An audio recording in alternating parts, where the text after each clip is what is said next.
मैया से क्या कहता है। माँ और मल्लाह के बीच का ये संवाद है, ध्यान से सुनेंगे। माँ बुला रही है मल्लाह को।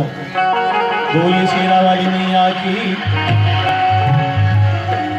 बहे पूरवैया मैया मरला ही लो।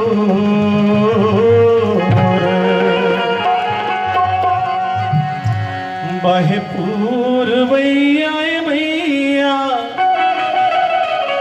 मरला ही लो।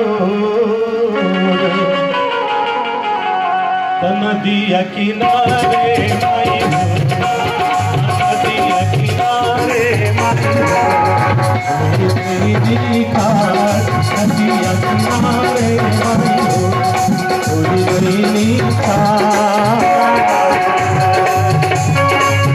बहे पूरवैया मैया मरला ही लो। ताली बजाना पड़ेगा।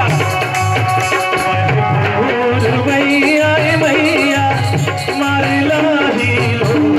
नदिया किनारे माई हो, नदिया किनारे माई हो, कोई नहीं खाट नदिया किनारे माई हो, कोई नहीं खाट।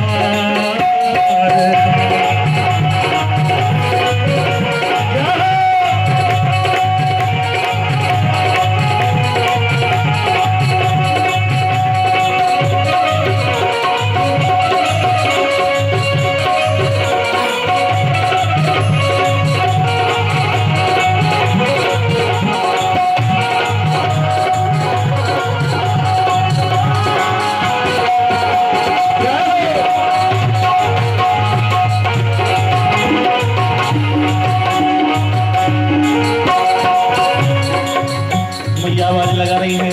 मला क्या कह रहा है। उतल मोरी नहीं